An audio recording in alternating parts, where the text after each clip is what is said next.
Isaac Asimov's The Currents of Space, set during the rise of the Galactic Empire from his Foundation series, featured scientists called spatioanalysts who studied the thin gases drifting between the stars. Their proud motto was, "We analyze nothing." But modern physics shows that the vacuum itself is anything but nothing. It's a restless ocean of energy whose hidden depths may someday destroy not just a single star, but the entire universe.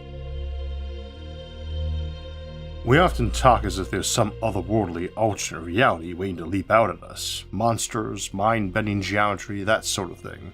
And forget that we already live inside multiple overlapping realities. They are less cinematic and more mundane, which is why we tend not to notice them. They are invisible to the naked eye, discovered by equations and experiments rather than seances and fever dreams. Still, they are real. Different layers governed by different physics and different organizing principles. Today we're going to look at one of the most dramatic examples, vacuum decay.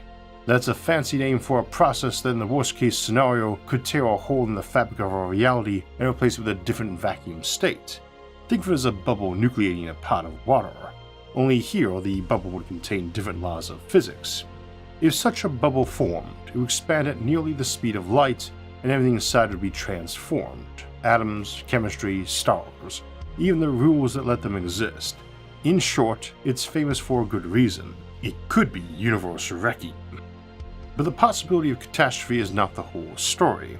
The same physics that lets us imagine vacuum decay also gives us clues about why it might be rare, why our vacuum may be metastable but long-lived, and in speculative scenarios, how similar processes might be harnessed or repurposed on cosmological timescales.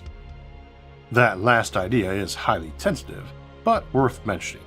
In a far future filled with high-entropy, low-grade heat, any new physics that changes the energy bookkeeping in the vacuum might be a source of usable free energy, if you could survive and control it, which is a massive if.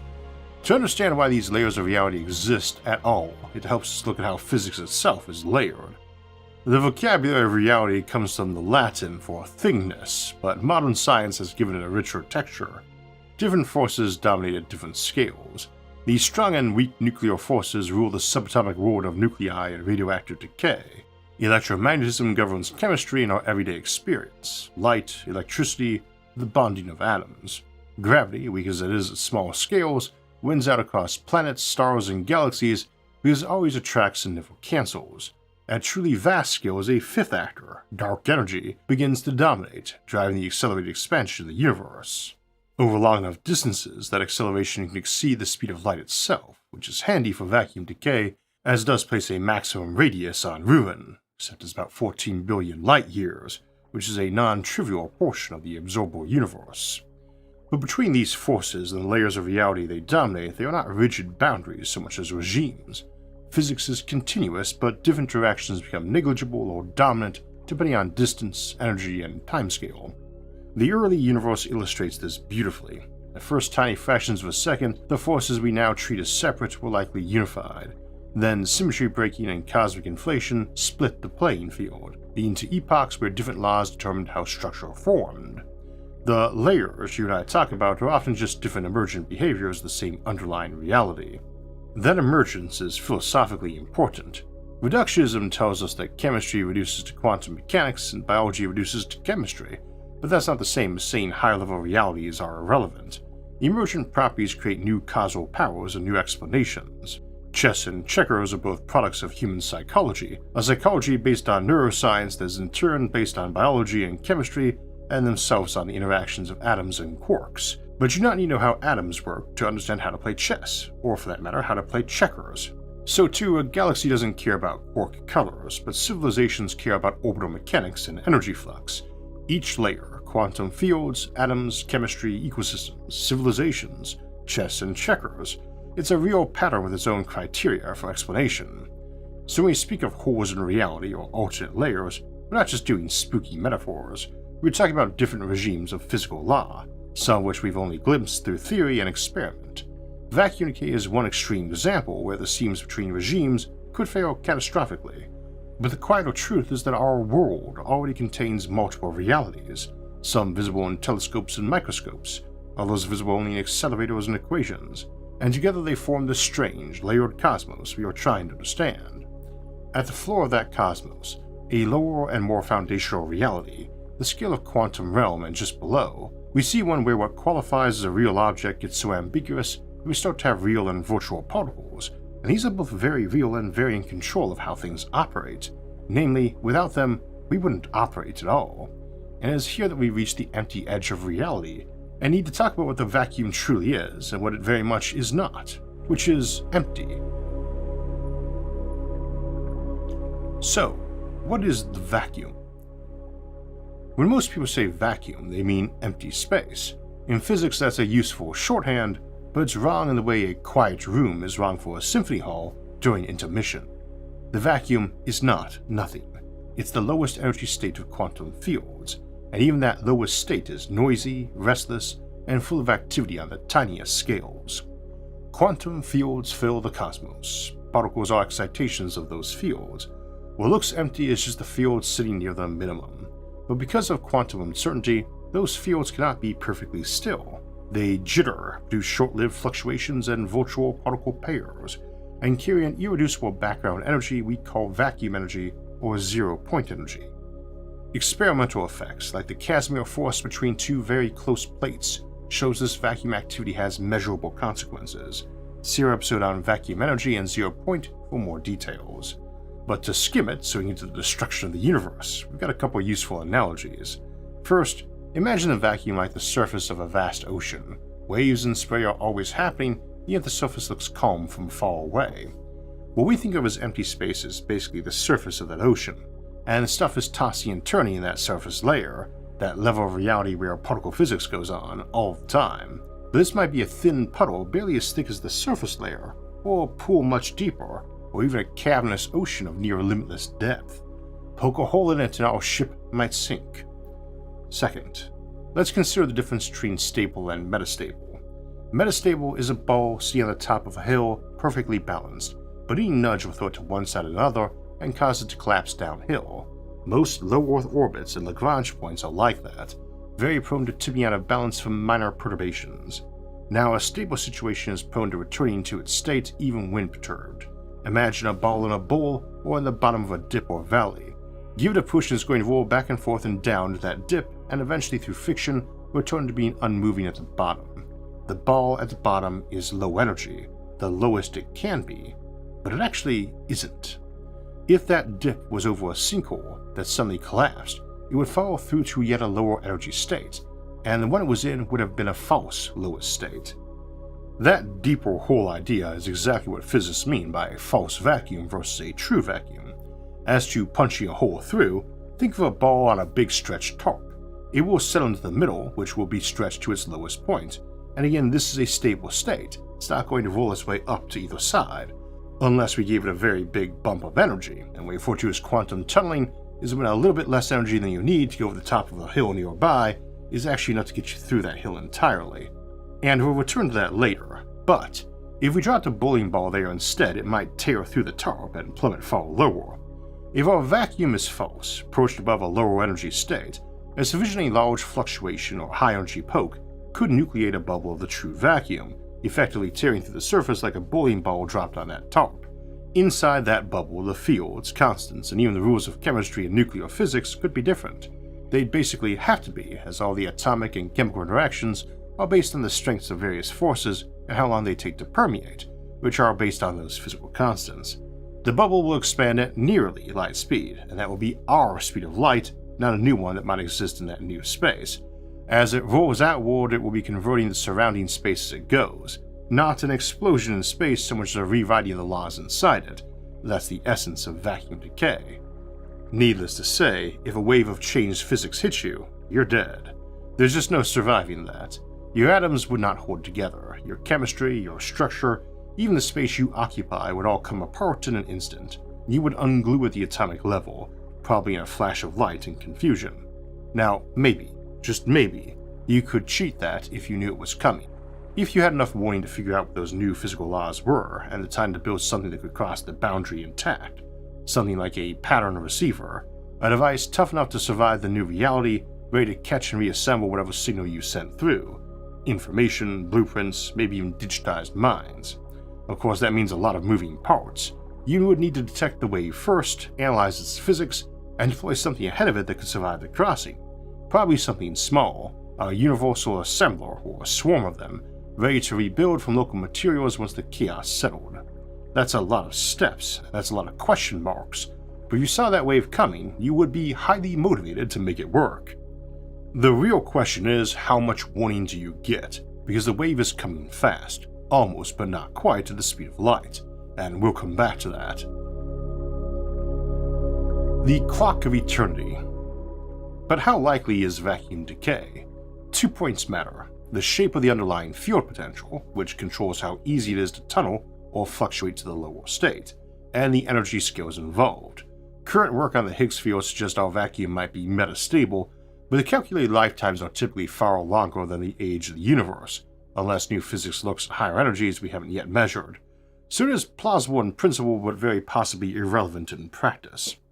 Except on truly enormous timelines, and yes, this is SFIA, so we got no problem with those. We've done entire episodes in our Civilizations the Time series exploring post-stellar epochs after all the stars have burned out, and even the era of evaporating black holes around 10 to the 100 years, followed by the long twilight of iron stars at 10 to the 1500 years.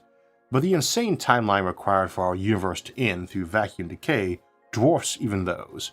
Under the present standard model estimates, the Higgs field's false vacuum could endure for something on the order of 10 to the 600 years before quantum tunneling has a reasonable chance of triggering a collapse. And quantum tunneling is just a shorthand for when something is able to jump across an energy barrier much thicker than it should have the energy to do. There's a small chance of it getting through a slightly thicker barrier than it needs, and a much smaller chance of getting through a much thicker barrier than it has energy to cross. Eventually, on a long enough timeline, it will happen though. Those timelines and figures aren't just large, they are beyond astronomical. It comes from calculations of the Higgs potential, which suggests our vacuum sits in a shallow metastable valley, separated from a deeper true vacuum by an energy barrier so wide and tall that tunneling through them is effectively impossible on any normal timescale. The probability of decay per cubic light year per year is so vanishingly small that the expected number of events in the observable universe over its entire lifetime is practically zero. Even in the most pessimistic estimates, if the top quark's mass of the Higgs self-coupling varies slightly, we still get lifetimes of 10 to the 500 years or more. In short, if you're waiting for the universe to pop itself out of existence, you might as well pull up a chair made of proton decay and settle in for a wait longer than time itself. But it's still a lot less time than the iron star eras, or the even longer Poincare recurrence timeline of something like 10 to the 10 to the 120 years. This is a potentially neat way to avoid the end of eternity, and I think if you had trillions upon trillions of years to study this matter, you might be in a good position to trigger the event and potentially predict or cause a set of physical constants you could ride out or get a mechanism through for rebuilding civilization on the other side. So as we said, the vacuum is not empty, it's a restless, energy-bearing sea, and if we punch through to a deeper basin, the ocean could rearrange itself. Next question: how that punching might happen, and whether it's plausible doomsday or cosmological curiosity. It's hard to imagine a more dramatic topic than the end of the universe itself, but learning about physics doesn't have to feel overwhelming. That's something I aim for when writing these episodes, and something our friends at Imprint believe in too. Imprint turns complex scientific ideas into clear, visual, and interactive lessons that anyone can enjoy, even when tackling something as cosmic as vacuum decay. Each session on Imprint is only a few minutes long, and the app's courses span everything from quantum mechanics and philosophy to psychology and leadership. They use visuals, repetition, and testing to help ideas really stick, making one of the most effective and rewarding ways to learn. If you love exploring big questions about science and existence, this is a great way to satisfy that curiosity. It's also a great alternative to doom-scrolling social media, which makes everything seem like the end of the universe. Instead, let Imprint help you learn new skills and fascinating ideas in quick, fun-sized bits of material. Try Imprint free for 7 days and get 25% off an annual subscription at imprintapp.com/IsaacArthur. Lighting the fuse: how to trigger the end of everything. As we said earlier, if the vacuum is a sheet stretched across existence, then triggering its failure is the equivalent of dropping the bowling ball through that sheet. The obvious first question is simple. What kind of bowling ball could punch through cosmic fabric? The real answer is maddeningly technical, but the short version is clean.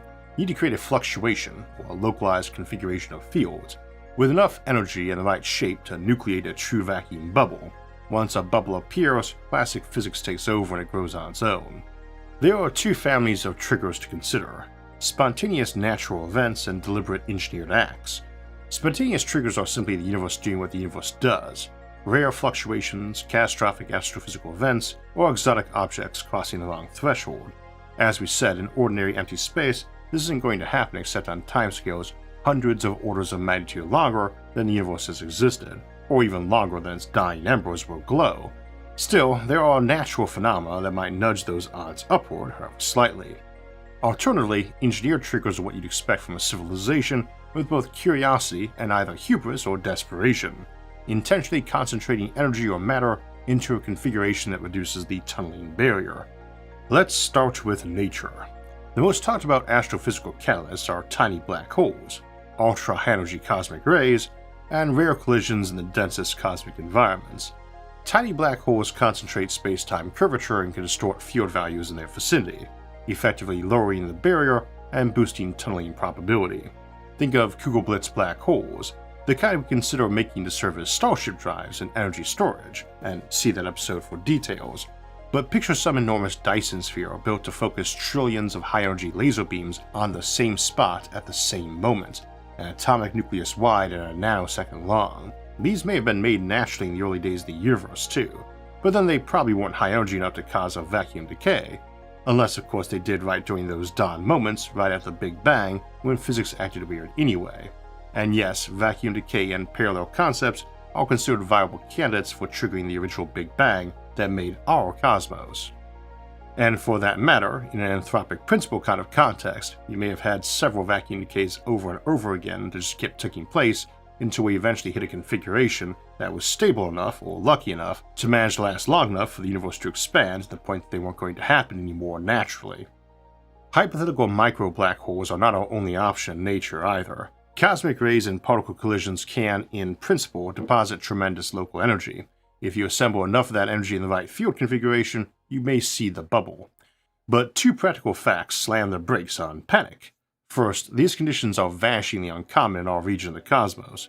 Second, even when they happen, the calculated enhancement to tunneling probability, absent new physics, is tiny. In short, nature walks the tightrope only with astronomically low likelihood, but potentially better than the 10 to 600 year timeline, albeit still absurdly high. Now, the engineered routes. The basic idea is to create a local region with the Higgs field, or whatever dangerous field is relevant, to be pushed over the barrier. First, extreme energy concentration. Think orders of magnitude beyond any collider humanity can imagine. Of course, this is SFIA, so we can imagine it. As mentioned, a Dyson sphere-powered black hole generator might do the trick, but so might a collider built on an interstellar or even galactic scale.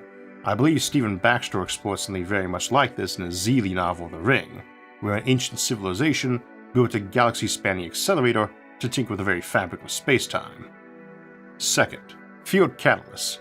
The deliberate use of exotic states of matter or other fields to slow the barrier. This might involve neutronium or magmatter, matter built from magnetic monopoles if such things exist, or even conglomerations of stable quark matter made from one of the other four quarks besides the up and down ones we are composed of, the strange, charm, top, or bottom quarks, or for that matter, any number of other hypothetical particles that various models have proposed over the years. Third, seeding by compact objects. Manufacturing and manipulating micro-black holes, stringy defects, or other intensely dense concentrations of energy. Certain proposed forms of dark matter might also serve this role, particularly compact candidates like machos, massive compact halo objects such as primordial black holes or ultra-dense remnants that could distort nearby fields enough to trigger the instability. All of them face the same practical wall. The required energy densities and engineering precision are so far beyond our civilization's technology they would need not just incremental progress, but a wholesale reordering of available physics and resources. I do not know if a Kardashev 2 civilization could pull this off, or even a K3 civ, but the latter probably could muster the resources for some of the options we considered that might be able to do it. A couple more concrete points. High-energy colliders appear on every Doomsday checklist, mostly because they're easy to imagine and terrify lay audiences. When you run the numbers though, even collider energies at the Planck scale or beyond would likely be insufficient unless the standard model is dramatically wrong, or there are new fields coupling very strongly to the Higgs, which there well might be. Likewise, focusing cosmic rays or compressing matter to create transient extreme conditions is conceptually plausible but practically absurd. Nature already performs far more energetic collisions than a collider, yet we're still here. But then again, we don't see K3 civilizations hanging around, and they would be rather hard to miss if they existed, so maybe they wiped themselves out, and their vacuum decay bubble fizzled out after a certain distance, or is on its way. That said, there are credible theoretical scenarios where catalyst is non-negligible. If new heavy fields exist, or if the Higgs potential has features we haven't measured, then black holes, especially microscopic or evaporating ones, could locally alter vacuum stability enough to trigger nucleation. Similarly, finite temperature effects in dense plasmas or exotic phases of matter could change tunneling rates. That's hard to simplify into non-technical speak, at least for me anyway. I am a physicist, but not an expert on this topic, although I suppose nobody actually is. But these aren't hand-wavy claims. Many papers analyze them and show that, under the right assumptions, the lifetime of our vacuum can shrink dramatically. The rub is always the assumptions. Each one is a new speculative hypothesis you have to accept. So where does that leave us practically? 3 takeaways. First, spontaneous vacuum decay remains extraordinarily unlikely in the absence of new physics or abundant catalytic objects. Second, deliberate triggering is technically imaginable, but computationally and materially forbidden.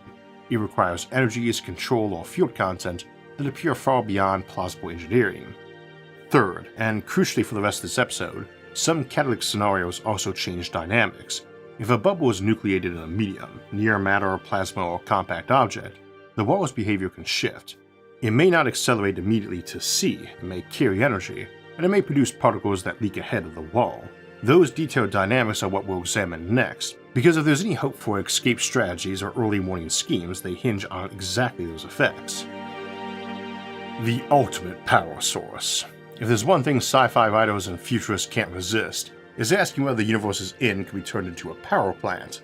After all, a vacuum decay event releases the entire energy difference between our false vacuum and the true one, the full stored tension of reality itself.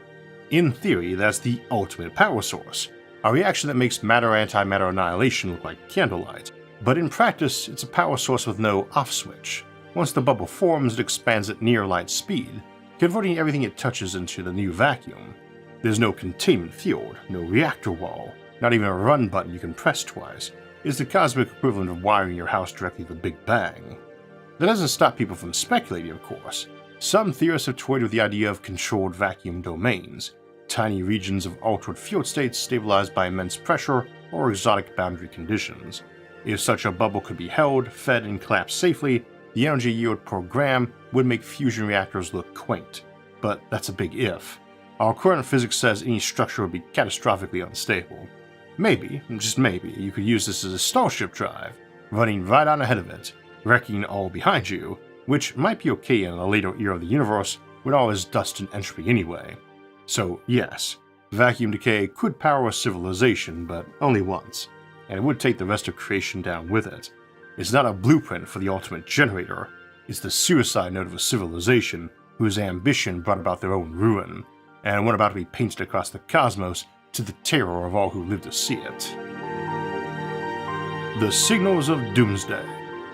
If vacuum decay is our universe's self-destruct mechanism, then the 2025 paper The Signals of Doomsday offers the first hint that the detonation might not be silent. They modeled how a true vacuum bubble could expand slower than light when it interacts with ambient matter or plasma, and how the energy released at the advancing wall might send out detectable radiation ahead of the front.